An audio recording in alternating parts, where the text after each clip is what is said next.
So let's talk a little bit about social bonds, getting close to the customer. Remember from The King and I, getting to know you, getting to know all about you, getting to like you, and hoping that you like me. This is all about social bonding to build relationships with your most profitable customers. The second level of relationship marketing, of course, is this social bonding. And social bonds are established through ongoing personal interactions and communications with your customers. One of the things that online marketers struggle with is establishing social bonds with their customers. Now, they claim to try to do this using social media, but that's not really the purpose of social media. And social media is perhaps not really structured to work this way, but it probably could be. And we'll talk about that in a later lecture. Social bonds are broad and include all interpersonal interactions that exist in a relationship. Part of this starts with the notion of the difference between customers and clients. Customers are managed in groups. Loyal clients are individually served. Customers are numbers. Loyal clients are people with names. Anyone who is available can service a customer. Loyal clients are served by people who are assigned to that individual and are trained to work with them. Remember the old story about the purchase manager and the Rolodex. The foundation of social bonding is connection, which includes staying in touch, becoming familiar with, and personalizing and customizing communications and transactions. In addition, many companies now issue things like membership cards, Vons card, and heaven forbid that any of us not be part of the Vons Club. And of course, understand that the purpose behind these cards is in large part, it allows the retailer to collect individual level data on each one of us. So whether it's a boarding pass card from the casino, or it's some sort of a membership card from your gym, or a membership card from your grocery store, they are all used to collect information about you individually, with the idea that that information should be able to be used to build stronger relationships with you. And of course, this is referred to as the Cheers or Norm effect. And of course, it's based on the TV series about a tavern where everybody knows your name. And the idea behind treating the customer, it's all behind the notion of treating your customers as important clients to whom well-trained employees are available to provide accurate information as well as friendly responses. That is, they know who you are. Think about that idea that when you go to a store, the people at the store recognize you and they acknowledge you and they make you feel like you're important. That's the norm effect. That's an important aspect of social bonding and getting close to your customers.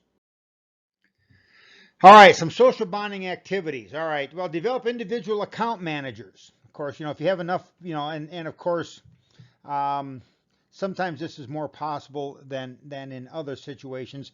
Of course, I have a personal banker at Chase. They turn over fairly quickly, and I am typically not very impressed with their credentials or knowledge of finances or my finances.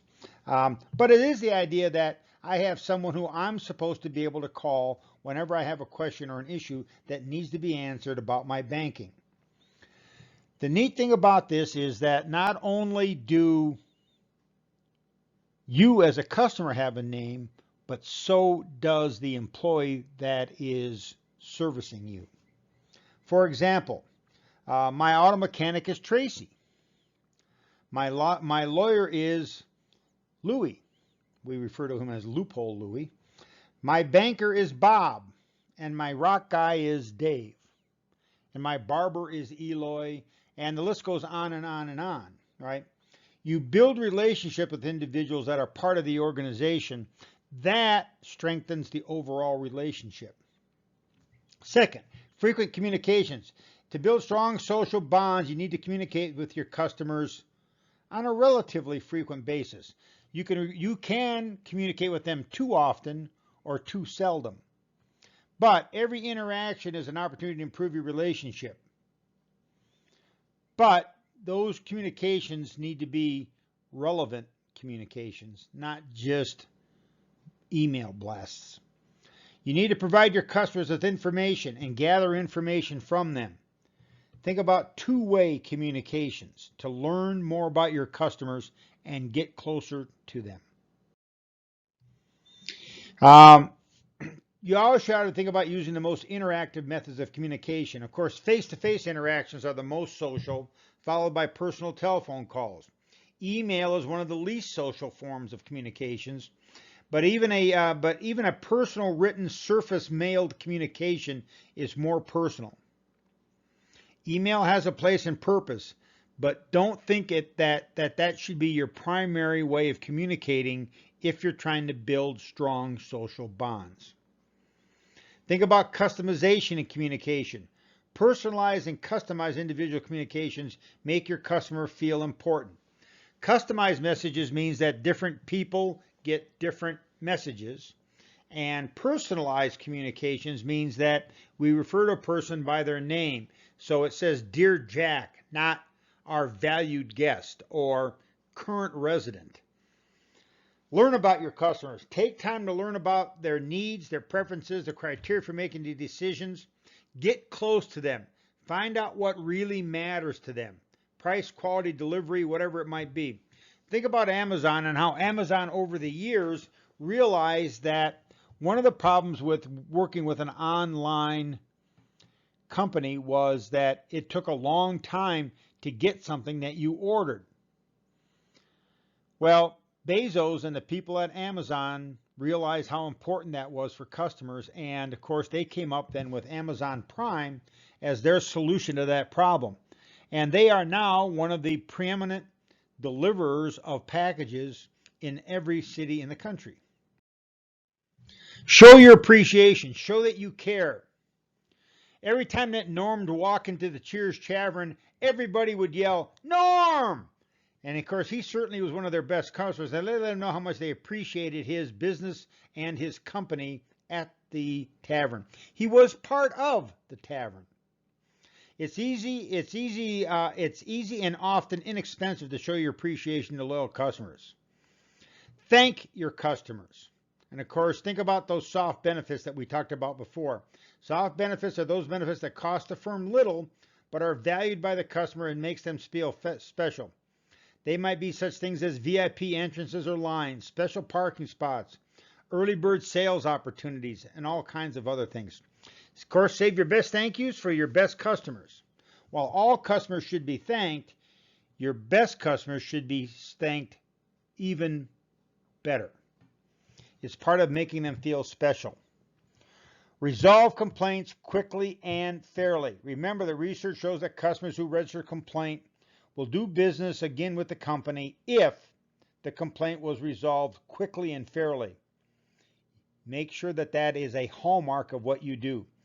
Pay attention to your customers. Treat your customers in the manner that you would want to be treated. The notion of the golden rule. Make every communication interaction count. Social bonding activities are the most abundant of all activities available, and they are certainly one of the most powerful ways to establish relationships with your customers. All small businesses need to be doing this. The difference between the small corner grocery store and the giant supermarket was mostly the social bonds that had been established. In summary, if you know your customers, you know your business. And you, of course, need to be thinking about it as a mutual admiration society. And, of course, we finish where we started this lecture. Getting to know you, getting to know all about you, getting to like you, and hoping that you like me. Of course, that's all about building social bonds.